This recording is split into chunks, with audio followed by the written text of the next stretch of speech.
Welcome into Night Moods, everybody. I am Michael. You're listening to the podcast, and I'm going to beat down these nerves because I got a real cool guest, special guest. This is I coined this phrase, Super Conversations Month. We're going to see how this goes because she's kicking this off. I'm excited. Maybe this can be something annual. I don't know. But, how many of you have ever, as you're getting settled, Night Eagles, how many of you have ever got to speak with those that you look up to, regardless of age? Well, you're in for a treat for this episode of Night Moods, Conversations with Arielle Nissenblatt. Welcome into the program, Arielle. How are you doing? I am good. Thank you for having me. Very excited. I am excited. I'm bringing it down a little bit here. This is kind of cool. Now, for those of you who don't know, Arielle has been all over the podcast scene. And so this show is going to be a fun show, we're going to have a conversation. I'm going to pick the brain of Arielle, and you guys get to know Arielle. And she's going to help me out because her name, she's got a beautiful name. And I'm always messing up everyone's name. Everyone knows me. With all the people I know, I'm always getting people mixed up. So please forgive me if I mess up on the name. Because I say Arielle, and my daughter's like, no, Dad, it's Arielle. I'm like, okay, let me go listen to what she says. Where are you from? Where am I from? I'm in the Midwest. My family's Portuguese, and then we're home mixed up. So we're kind of mixed up. So if you're on the East Coast, you say Arielle. But I find that people on the West Coast and in the Midwest say Arielle. But I answer to anything, and I don't care. That's interesting how we come up with this. I would hate to say what it sounds like in the South. Have you ran across that?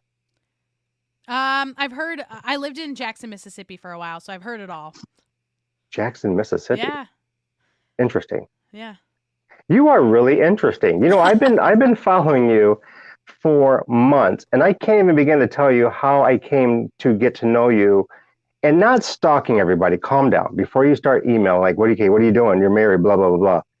No, I came across you on the Twitter because I jumped into podcasting last January, and so this whole culture of language, and then God threw you in the mix. And I was like, oh no, this is so much, and so I've been following, and it is really hard. You're really hard to keep up with, by the way. You are really, I call you a ninja. I know. So you're a ninja. I learned from Laura, your fellowship with Laura, your partner at arms. You like to talk over each other. We do, yes. Me and Laura. I do that same thing, and I kind of bite my tongue. So here we go. You guys ready? 1 hour with Arielle is going to be happening right now. This is going to be kind of cool, you guys.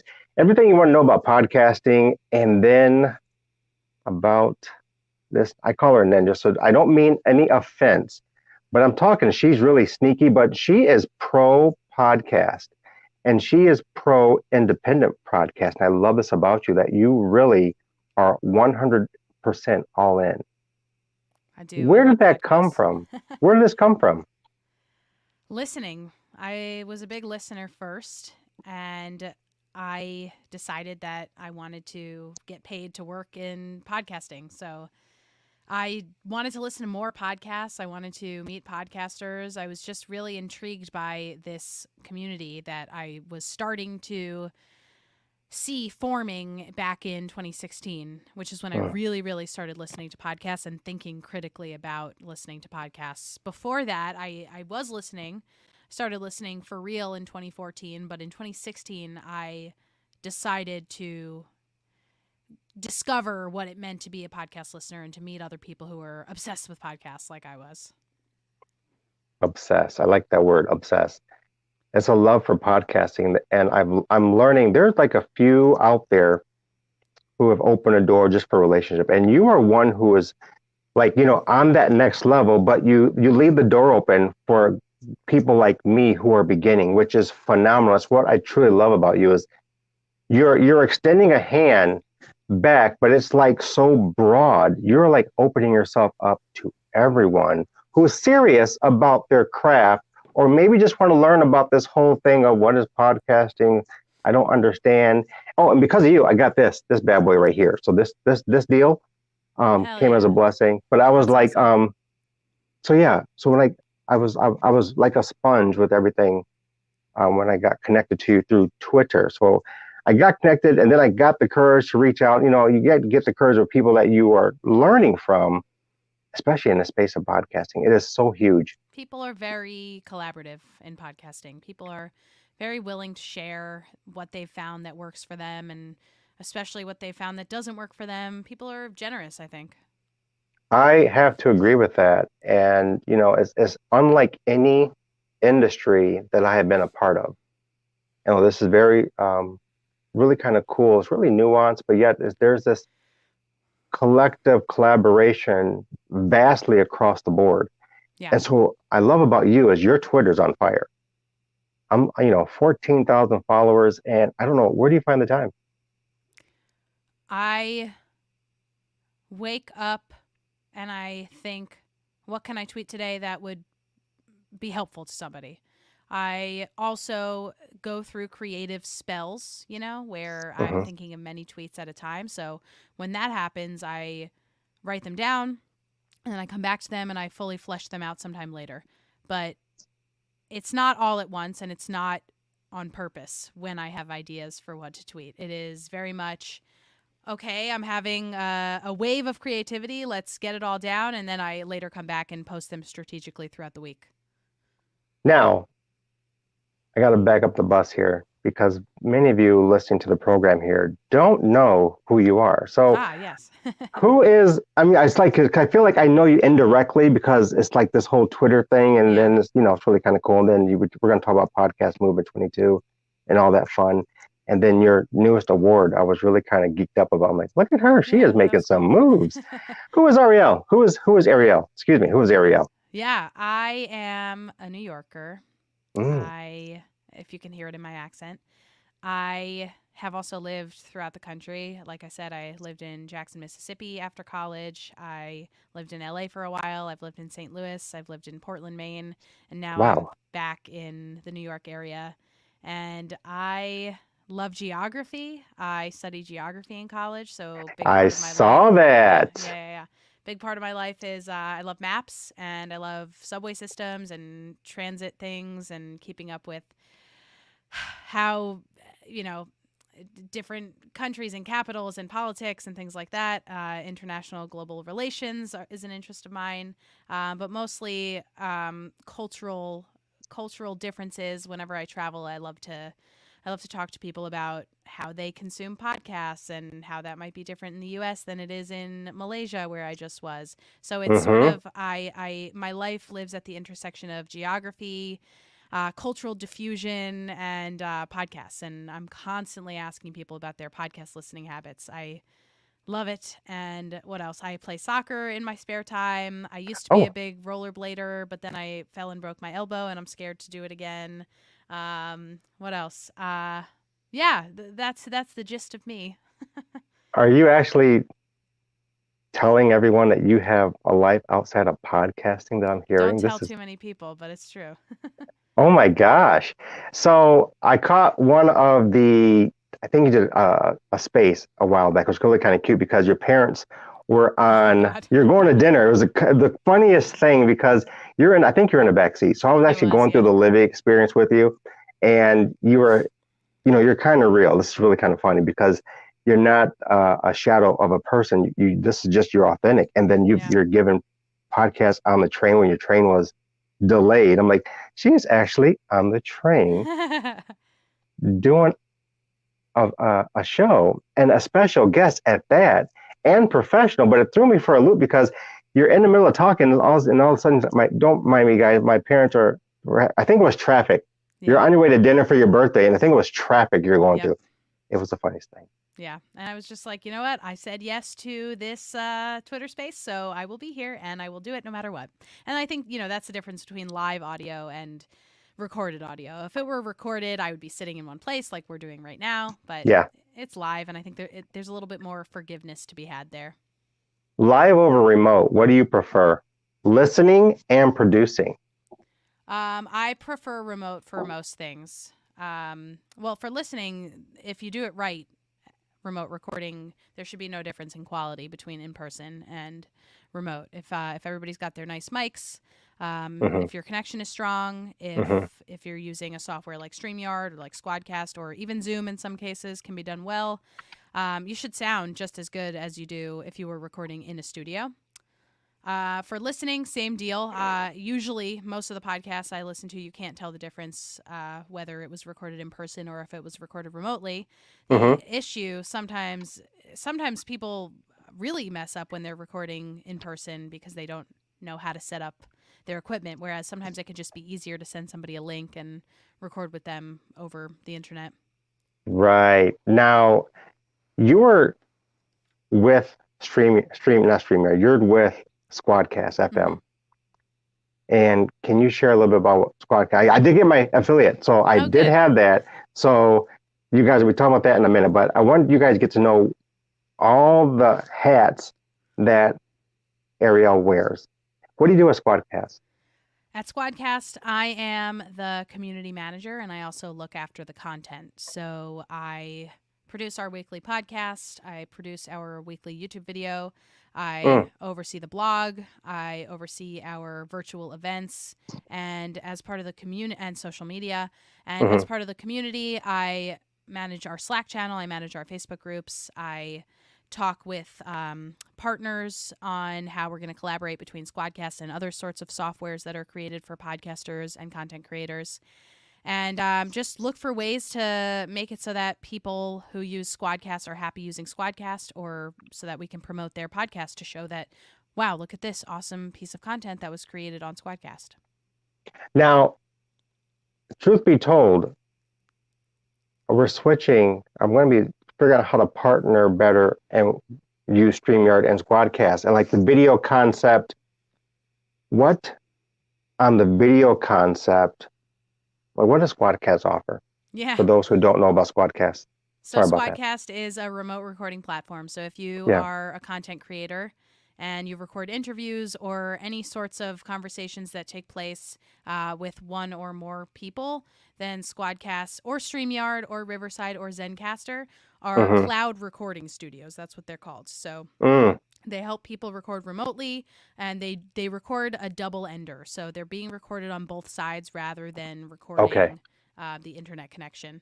So you're going to sound better once you have your files. And what StreamYard does differently is they have live capabilities. Squadcast does Yes. not have live capabilities. We focus on the end recording. Now, will they have in the future, you think, jump into We live? have definitely heard it from enough people that it's something that we're considering. Come on, go live. Throw my hands up there. You mentioned it just brought back to me. You mentioned you travel and you like the transit. How about Chicago? I've When are you been. coming to Chicago? Yeah, okay. I was gonna say when you come into the city.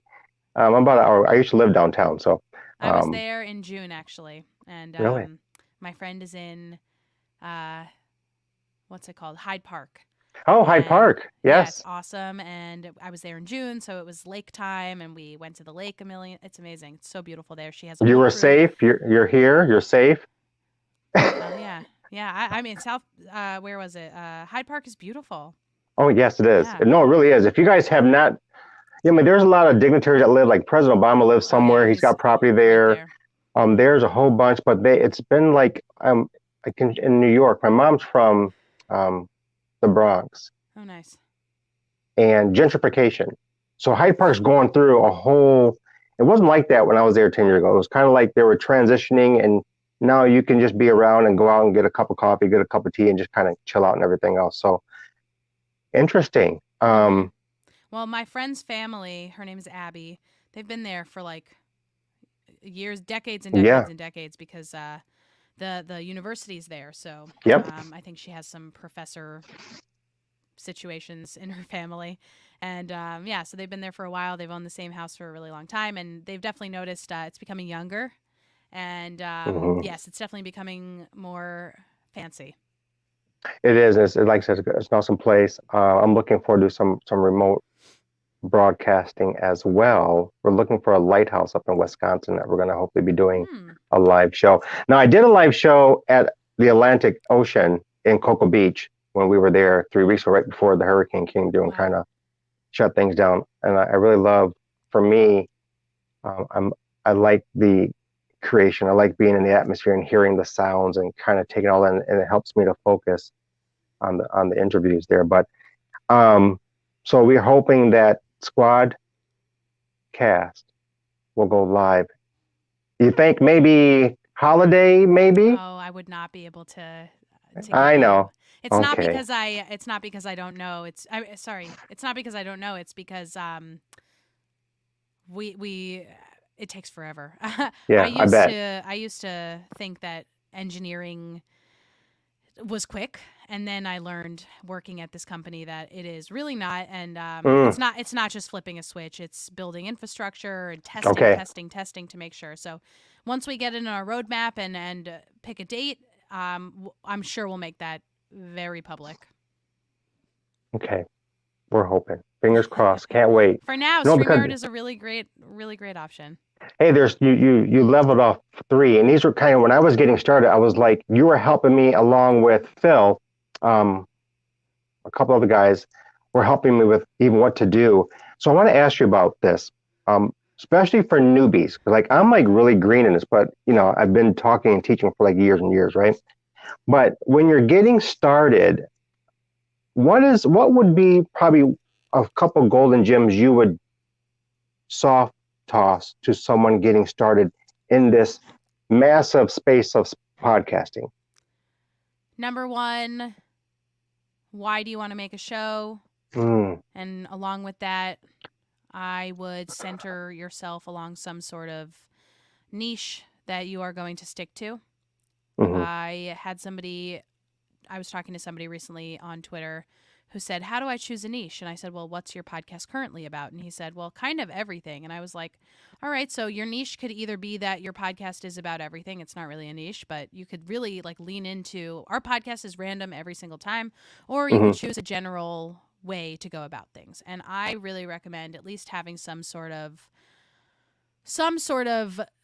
direction that you're headed in, so that your listeners know what to expect, so that you know how to frame your episodes, and so that you're not just kind of meandering around certain topics. Like, people want to tune in for something. Yeah. So I definitely think that it's important to establish that and then make your listeners aware that that's what you're doing. And it could be that you have no preference either way. So in that case, I would ask your listeners what they want to hear from you. Amen to that one. Now, I got to look over here because I caught something on your site that was really kind of cool. So I was doing my homework, and so I was really doing because you're not all over the place, but you're so hyper focused, and you were doing some awesome things in San Francisco. It starts with a T. Topic podcasting. What you created. Well, let me go over here. See, this is kind of cool that you kind of get things messed up in time. That's what life's all about. Right? What is it? Taxonomy? Yes. Podcast taxonomy. Is that like a breaking down of the podcasting? Pretty much. Okay. Yeah, basically, taxonomizing is the act of classifying things. So it's I think initially a scientific term that people use to say, like, animals are going to be separated into different species, different genuses, different kingdoms, different X, Y, and Z. So that's taxonomizing the animal kingdom. But this podcast taxonomy is the idea that the podcast kingdom, the podcast world, needs to be written out to a certain extent so that we know what we're talking about when we're talking about it. For example, what is a producer? What is a sound engineer? What is a fact checker? What is a host? What is a co-host? And what are all these people's responsibilities? And more importantly, if there's money involved, what are they getting paid? So podcast taxonomy is an international multidisciplinary effort to standardize roles and credits in the podcast space. And we started it about 2 years ago. I started it with one of the founders of Podchaser, which is a really cool resource. Sure is. And somebody named Daniel Rosenberg, who was at the time working for a company called Staff Me Up, which was a job board, job seekers board, and a job givers board. It was a database where folks could find jobs and shared that they have open positions, mostly for the film and TV industry. And he said, why is there not really this for the podcast industry? And so Right. Podcast Taxonomy needed to be established so that we could say, okay, if there is a job opening at this podcast, what are you actually asking them to do? Wow. When I read that, I was like, whoa, she is really, people who know their crafts, and then you have people who really know their crafts. For me, there's like a distinction, but there's a massive difference. And that's why I really enjoy following you on the Twitter and the YouTube, and even when you're doing the invites for guest speaking, you seriously are one who is mastering this. I don't know, can I call it a craft? Is it, well, what you doing? What you do for a living? This is full time for you. Yeah. And so that's why I really enjoy. And then when you agreed to come on the show, I was like, well, this is kind of cool. What can I ask Arielle that no one's not asked her? Because I'm sure you've had the repeat questions. But for the content creator, you did an episode on marketing. I want to say it was a springtime. It was with one of the young ladies from England, and you were going all in on marketing and the importance of marketing. Can we talk about that for a little bit? Yeah, absolutely. I think it was with Mike's Club. Does that sound right? Yes, it does. Yes, it does. Yes, that was in March. Now, marketing, I know Laura talks about this a lot. I call her your bestie. Lauren. Don't know. Yeah, Lauren, your bestie. Marketing. If they were like producing, creatively putting a show together within your niche, marketing, how important is marketing to one's podcasting long term? Yeah.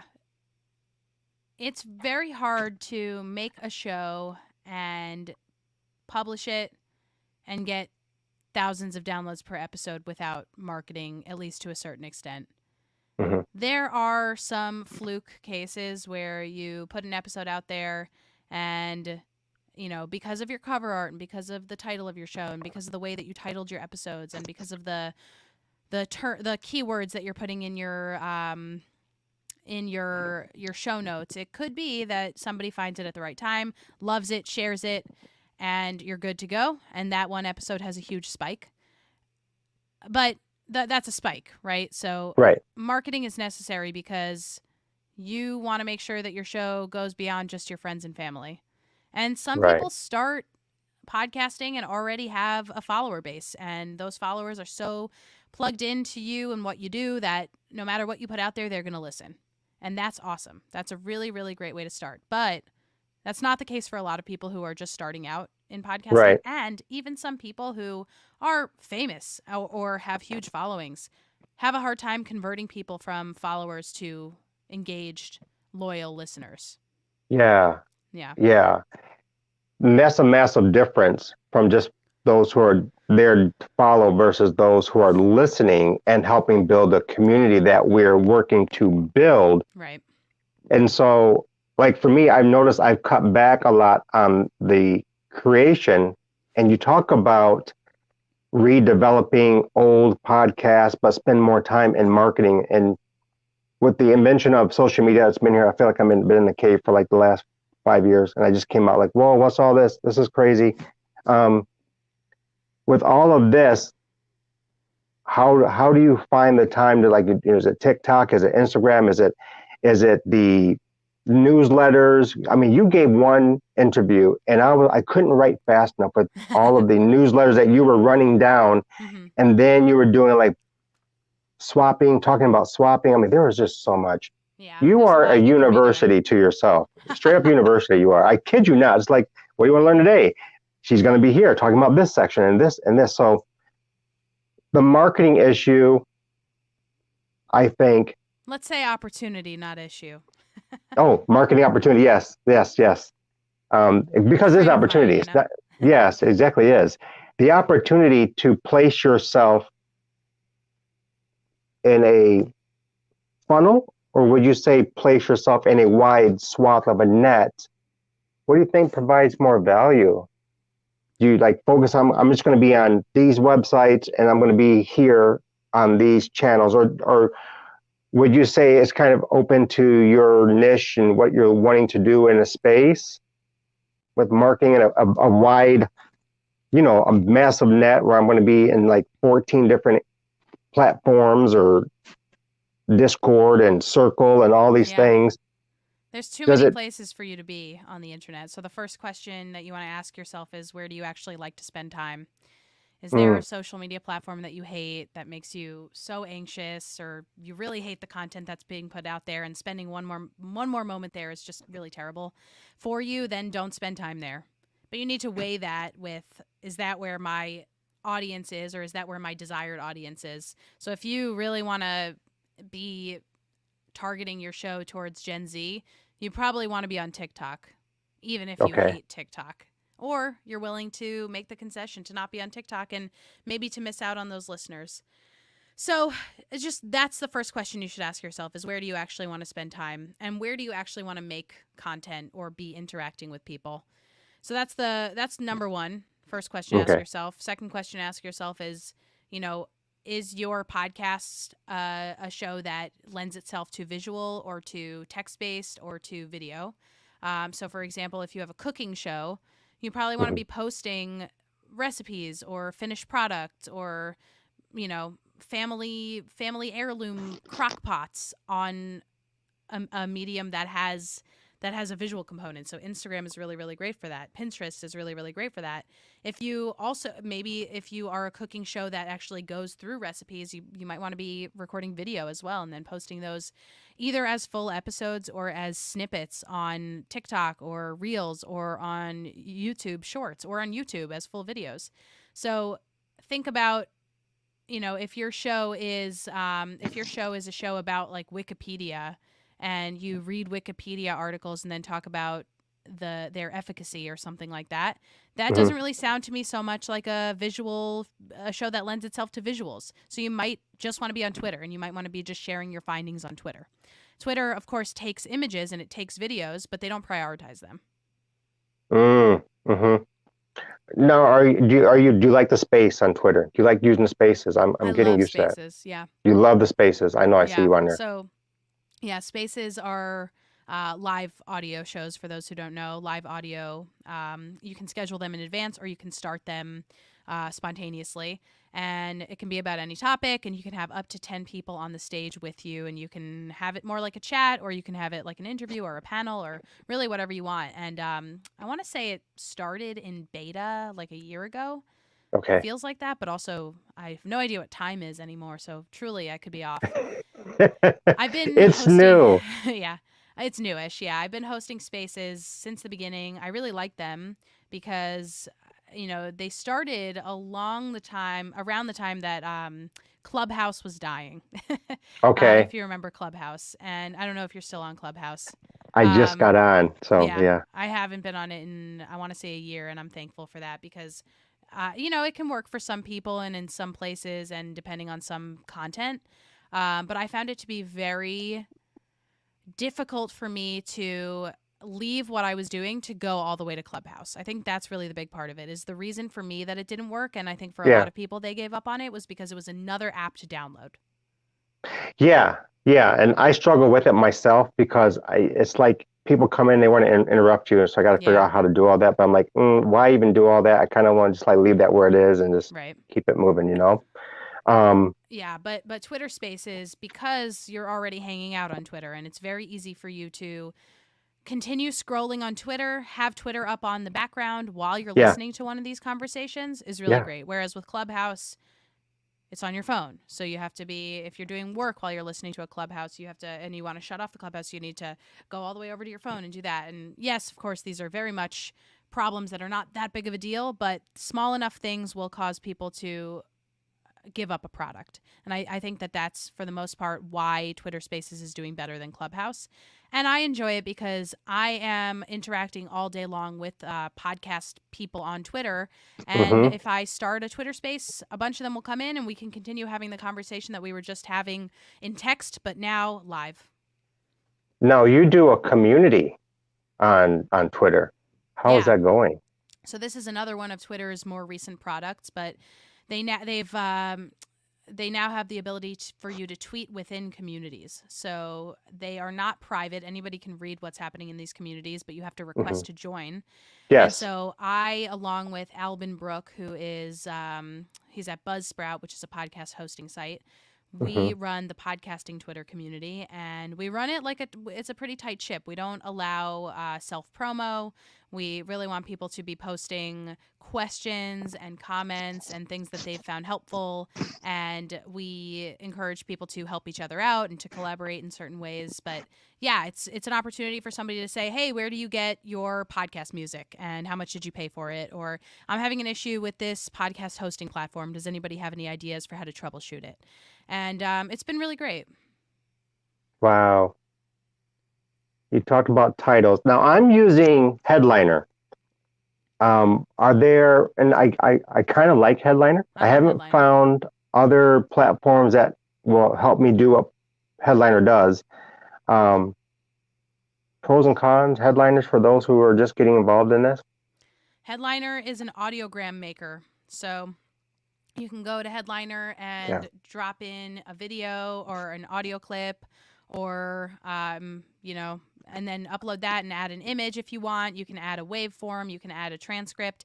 And what it does is it creates exportable images, Hmm. videos that have moving text, moving waveform on them, and you can use those to promote your podcast on social media. Headliner is one of the companies that does it. Descript is another company that does it. Another one is Wave, WAVVE. There's probably a bunch more products that are just not coming to the top of my head right now.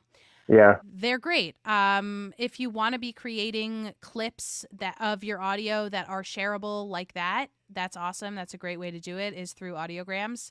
One thing that I caution always, is that posting on social media does not necessarily mean that people are going to go and listen to your podcast just because they watched and even enjoyed your audiogram. It doesn't mean that they're going to go listen to the rest of your podcast. You can say that like 1,000 times. And that's something I've been learning. I'm like, oh, well, okay. So you keep retweeting, you keep repackaging the content differently. I want to switch over to what I think is really kind of a cool name, Earbuds Collaborative. Yeah, Well, Earbuds Podcast Collective is my podcast recommendation newsletter that I started in 2017 because I wanted to listen to more podcasts. The way it works is that each week is curated by a different person, and anyone hmm, can curate a list. And when you curate a list, you can choose whatever theme you want. And if you have a podcast and you want to find a way to work that podcast into your podcast picks, you can do that. You can include one of your own episodes. And yeah, I've been doing it for almost 6 years because I think curation is the future. There's so much content out there, and how do you hmm, possibly choose what to listen to? So the goal of Earbuds yeah. is that you can go to the website, and we have themes that are very wide ranging in topics, and you can probably find a whole list of podcasts to listen to on a theme that you're thinking of. Now, I'm going to tell you guys, you want to get the newsletter.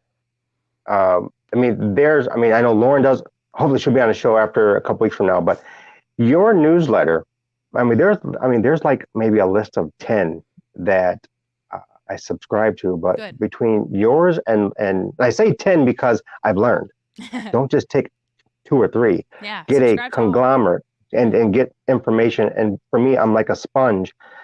But regarding earbuds, this newsletter, I want to tell you, since I got you on here, it's really kind of put together well. Thank And, you. even when you're traveling and, you're actually speaking to us, like when you had jet lag a couple of weeks ago when you came back from Malaysia, you were asking us, would we want to receive this on a Friday? Would you want to receive it on a Saturday? And I really appreciate, when you're all in, and you're there. I mean, I can't tell you guys how really involved she really is in this space, in this industry, because it is an industry.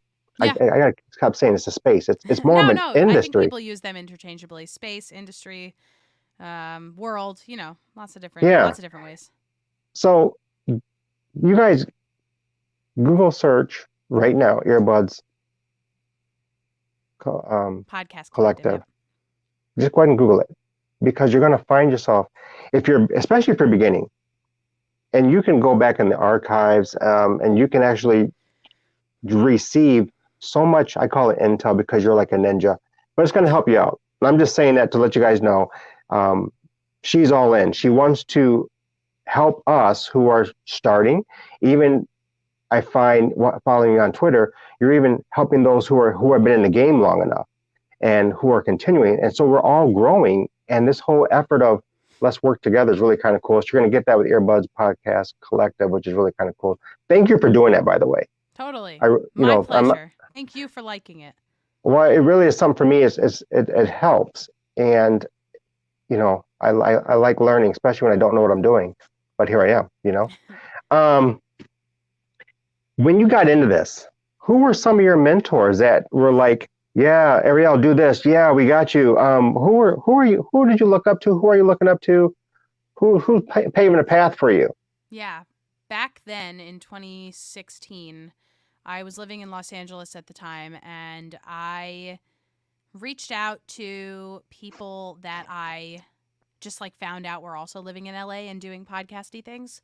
Mm-hmm. So one of those people, his name is John Asante, and at the time he was at Stitcher, which is a podcast production company. He Mm-hmm. was producing podcasts there. He has since gone on to Neon Hum Media, and now he's at Pineapple Street Studios, and he's an amazing producer. He makes really good stuff. He also has his own podcast, an independent podcast about music that has inspired your childhood. And he was just, in addition to being a wealth of information, just really welcoming. And I Yeah. think that's what you look for in a mentor is somebody who is saying not only like, can you make it in this space, but you also, it's a good place to be. And here's why. So he was really, really helpful for me and really welcoming, and we're still friendly.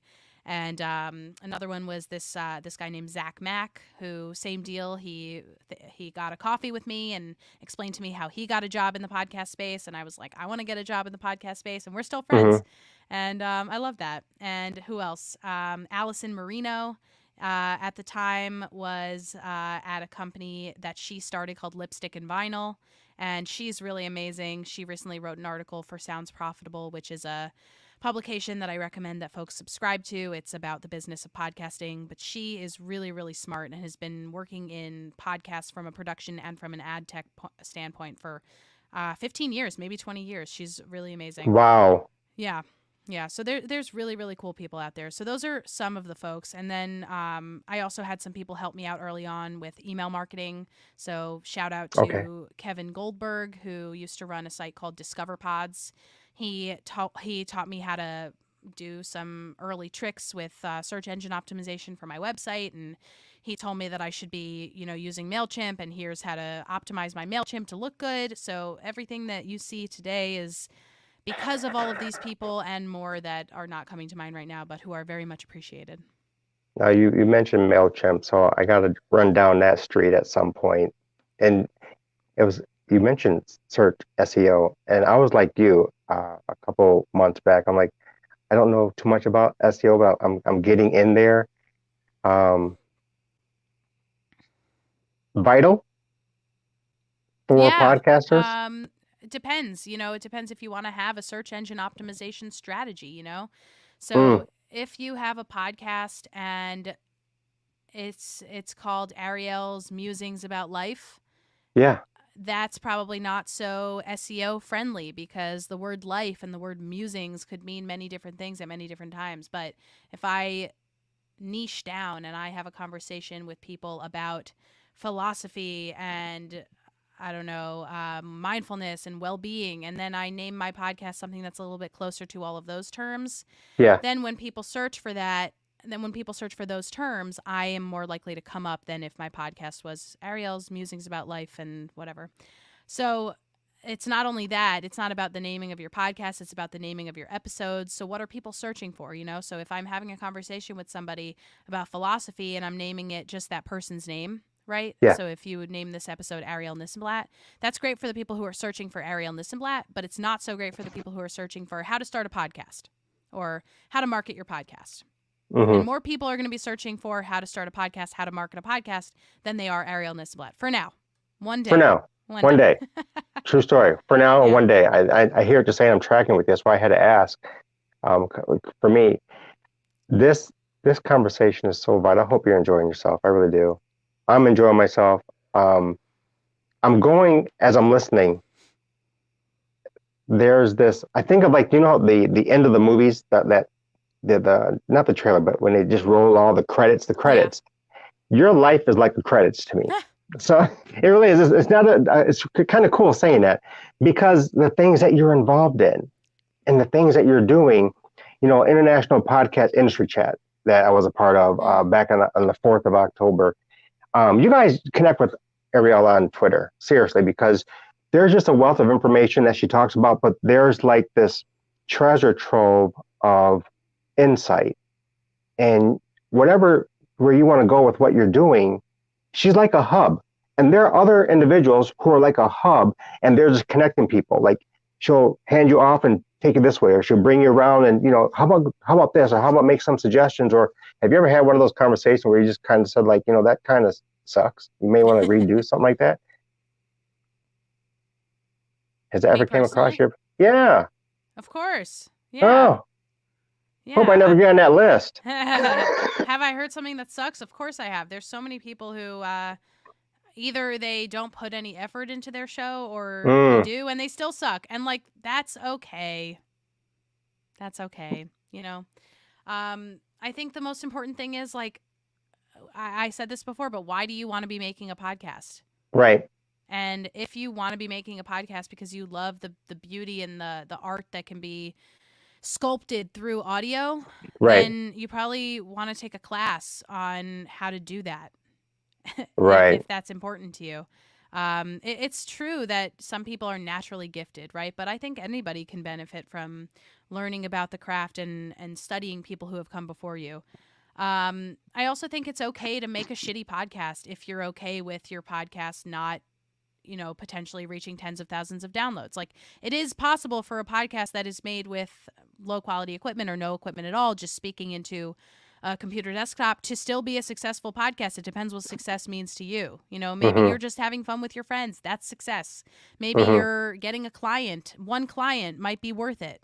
You never know. Just define what success means for you. I started on the Apple phone when I back in January, and I was like, I need to get all this stuff. And I'm like, wait a minute, just focus on one thing at a time. Yeah. And content first. Content get first. That down, and then you can upgrade when it makes sense.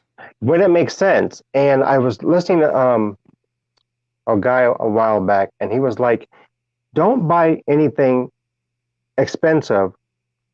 Put more value in whether you want to do the thing first before you buy, and then so you don't lose out on investment. Same with everything, right? Like, if I decide that I'm going to become a runner and I'm going to buy the fanciest shoes, why am I going to do that before I establish at least a routine with myself that I'm going to get out and run every day, or at least get up and walk every day?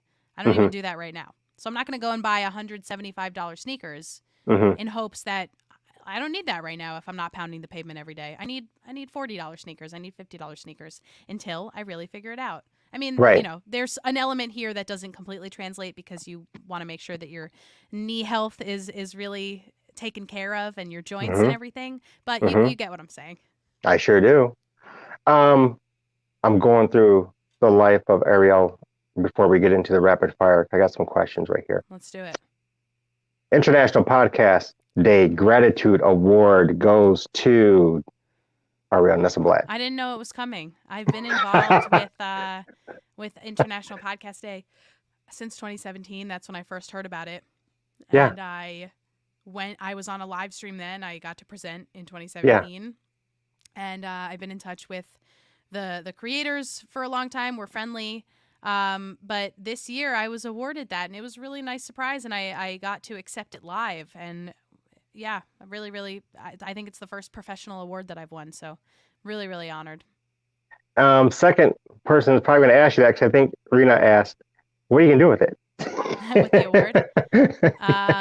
Well, I haven't received it yet. I need to send them my address so that they can send it to me. And then I am going to put it right in a nice prominent place so that it's clear in all of my Zoom calls. And, it's really kind of cool, you guys, because I'm looking at it and it says changing lives for the better through podcasting. And that's what she was awarded with. And when I saw the tweet, I kid you not, I'm not stalking, but I get the alerts. And I'm like, hey, that's pretty doggone cool because I know someone from an indirect friendship in this industry, and she's got a cool award. How about that? Yeah. Arielle, Malaysia. I didn't get, what's the scoop? What happened? Why were you there? What's I going went on? to Radio Days Asia, which is a conference that takes place in Kuala Lumpur, Oh, wow. Malaysia. Yeah. And I spoke about social media for podcasters, and it was awesome. I flew in, arrived, and about an hour later gave a presentation. I was so jet lagged, but I did it. And then I stuck around in Malaysia for a few days, and then went to Singapore, and just worked from there. It was really nice. How is that region of the world in podcasting? Is it as it is here? Obviously, it's probably different with technology. Less, really. Less, but definitely there's interest. I was asking everybody that I came across what their podcast listening habits were or radio listening habits. And I met somebody who was around my age, and he listens to tons of podcasts. He's constantly listening to podcasts, but mostly American media, which I found interesting. Interesting. So there's definitely a market there for Malaysian-made content, because I can imagine that, yes, of course, people are interested in American media and British media and other types of media around the world. But wouldn't you want to listen to something about your own hometown or home country, or even in your native language? Yeah, I think that would be a big opportunity. Huge.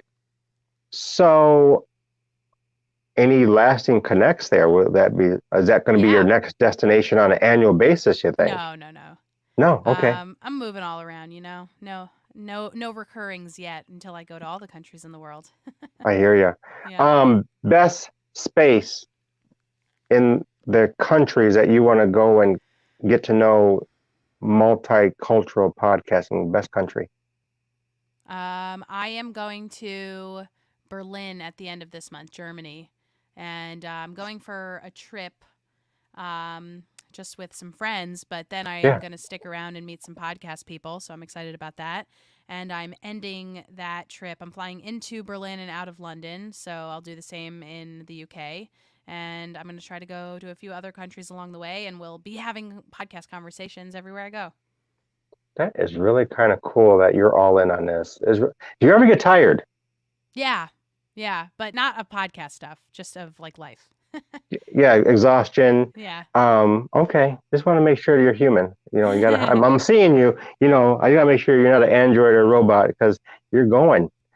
Not for the sake of being busy. I mean, you're literally making moves, and I'm not, puffing you up. But every time I come to Twitter or catch the YouTube or catch a connection, I'm like, man, she's really making moves. And what I like about what you're doing is you care about what you're doing.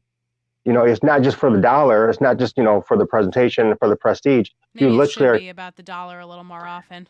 Well, I hope you get some income because of your worth. I mean, you bring a lot of value. And I want to let you know, from a consumer and a newbie, you bring value to this industry. And because of people like you, women like you, guys like you, that's why I'm maintaining. Because I'd be like, later for the podcast, I'm gonna go back and handle the business and ministry and church, blah blah blah. But you bring value, and I wanted to bring you on just to let you know that. I mean, I could have did it on Twitter, but you actually bring value, and I really appreciate that in you.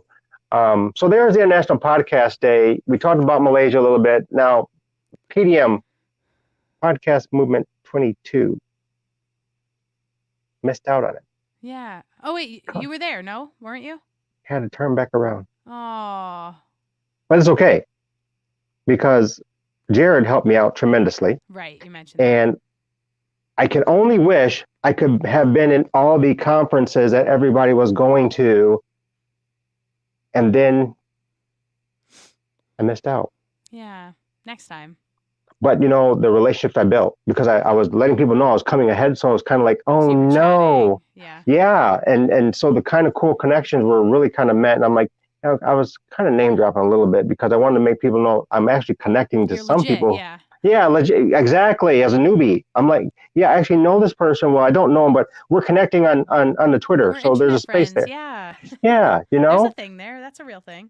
I'm just saying. How I Podcast Movement 22, for me, it was a build up. It was exciting for me, and to know that I was going to be able to be able to be in the room and have an ear. What is that like for someone who's not been to the largest conference in North America? What is that like for someone who's not gone and is interested in this industry? I don't know because I've gone. I know, gosh. Well, what can you share with us? Yeah, it's great. The learning opportunities are awesome, but for me, what I really like is just getting to hang out with other people who really care about this industry as much as I do, you know? So it's hanging out between sessions, getting drinks with people, getting dinner, and being exposed to how different companies show up is really interesting. So what do their booths setup look like? What products are they pushing? Okay. What swag are they giving away? Sometimes that is a good way to figure out, what their priorities are. Nice swag. I got some nice swag. I mean, what they gave for those of us who couldn't make it, because we were a part of the 100 that were sponsored to go. So the swag was really kind of nice. I was kind of like, oh no, because Jared's like, you're gonna come in and kind of meet some of these guys and girls and kind of get introduced to how this whole industry works. So I'm like, wah, wah, wah. Jared, I can't make it. I got to head back to Chicago. Okay, so there's, if you guys are not in the know, Podcast Movement 22 is an annual event. I think it's kind of biannual, isn't it? Because they're doing something. 2 events. One takes place in February, March. That's Podcast Movement Evolutions. And then there is Podcast Movement, which takes place in a rotating city, usually in July or August. So you guys want to make your opportunity to go to the next one is what I'm getting at. You'll see individuals like Arielle who's there. Real nice professional individuals who really give a care about what we're doing and why we're doing it. And they really care about the trajectory of this industry at the end of the night. Okay. I say because I want to get into something real quick. Rapid fire, some questions with you. Boom. Okay. Here we go. Rapid fire with Arielle Nissenblatt. First and foremost, this and that. Why and how? Why this and that? Yes. Obviously, it's a name. Nissenblatt. That's obvious. That's all. Yeah, I discovered it. My friend Lex told me that in 2015, and I was like, how did I not realize this sooner? Helps people with the pronunciation, and we're good to go. You got to trademark that bad boy. Yeah. It's kind of cool. Best podcast happening right now.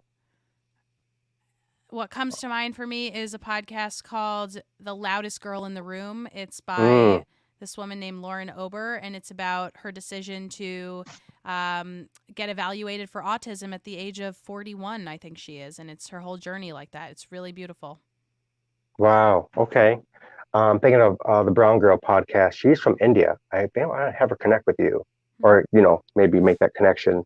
Are there any secrets that you withhold until you work them out before you bring them live? Any Probably, secrets? yeah. Yeah. Like I'll test theories. So my working theory used to be 2 years ago that the silver bullet to podcast marketing was being featured on Apple Podcasts. I now no longer think that's the case. I think that, yes, you want to be featured on Apple Podcasts, but just getting featured once won't do anything. So you need to work out a way to get featured on Apple and to get featured on Spotify and to get featured on Stitcher and to get featured on CastBox. And I could go on all day. And then to make it happen again consistently, because if that doesn't happen, you're going to get spikes, and then those people that you get to listen to your show may stick around, but you want to make sure they're coming back, and sometimes that means getting placed. So yes, that's a theory that I've been working out over the years. Okay. What are ways the podcast industry can improve? Right now, what comes to mind is that there are so many people who recommend podcasts that they think are basically, there's this trend on Twitter of people recommending podcasts to level up your life. And every time that happens, it's men recommending male podcasts only. And I think that this is just a larger call to action for people to make sure that you're listening to podcasts and to people who are outside of your comfort zone and making sure that you're seeking out more diverse voices. That's true. I 100% approve that statement that you just made. So you could run for office on that one right there, because that's huge. I see the push to have more women in space, prominent space, not just, we're going to throw you some Not an trinkets afterthought. here. Yeah, not an afterthought. Your go-to place to unwind. What?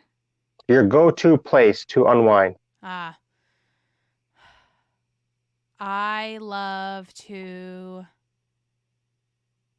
I love a beach. I love a good beach, like a beautiful, clean beach with big flowing waves. I hear You can't just do that all the time, though. I Right. wish I had an answer like the gym, but I hate the gym. But that would be a good answer. I'm going to That'd be be an awesome answer. aspirational and say maybe the gym. Maybe the gym? Okay, we'll go with the beach. We know we're going to be honest here. Holidays for podcasting sounds like what? A holiday for podcasting could be everybody goes to like a nice soundproof room and gets to listen to a podcast. And while they're listening to that podcast, there are elements from the podcast that are delivered to them. So maybe you're listening to a podcast about like candy, and then candy comes and hangs out, or like, it doesn't just like magically appear, but this is like something that has been created in advance, and there's companies that do this, and then you get to have an immersive experience with the audio and then with a physical object or something to eat or something to feel, or maybe you're listening to a podcast about a massage while getting a massage. That's a podcast holiday. I'm glad I asked that question because my drug is M&M peanuts, so I got to get hold of Mars and we got to work this whole thing out. Last question for rapid fire. If you weren't doing this, what would you be doing? I think I would be working in solar or wind energy. I think solar and wind energy. Yeah, I think I like newer industries. And that's what's exciting to me, is a job that's new or that every day is different. And I feel like solar and wind and other alternative energy sources are places that are still defining themselves. And I think I like that about an industry. You guys, this is a smart woman. Thank you for being here on this episode with me. I really appreciate your time and what you do. I just want to say thank you so much for just carving this out and being here in the lab. Thanks for having me. Is there anything that you want to leave? If you were to drop a seed, like do a mic drop, what would you say to the Night Eagles listening to you right now? If you are tweeting or if you are blogging, if you're posting on Instagram and you're quoting somebody and that person is a man, think about how often that person is a man and consider including people who are not men in your posts every once in a while, because I think it goes a long way to pumping people up who might need to be pumped up, but it also goes a long way in making sure that the people who are seeing that are being inspired by people who are not necessarily the people that are always chosen as the quotables, right? So if you think you're going to quote Ralph, Thoreau, Henry David Thoreau, try somebody else. Try somebody else. Excellent wisdom. Mic drop here with Arielle Nissenblatt. Thank you so much for being here on this episode, Arielle. I really appreciate you. Now, you guys can check Arielle out on Twitter, and other places where they can connect with you are where? If you just search my name, you'll find me, Arielle Nissenblatt. I like how she just says that. That's so Arielle. I'm the only one. I'm the only Arielle Nissenblatt, so it's easy. And where'd you get your name from? My parents. Well, I think of like the Disney show, we named our daughter Jasmine after her favorite. Nice. She named her Jasmine. My parents swear that I'm not named after the mermaid, but I was born after the movie came out, so I don't know. I think you might be named after the mermaid. They're just going to hold that secret, I think. Thank you so much for joining me on this episode, you guys. Remember to subscribe and get Earbuds Podcast Collective. I mean this, you guys. It is such information that you're going to need. She drops wisdom in it. And as she said, others are curating in the newsletter. And you can also connect her on, Twitter, because she's there. She's there, and she's always dropping information, links, insight, and she's always uplifting to those who are really about the business of learning about this whole industry. Arielle, thank you for your time here. I appreciate you. Thank you.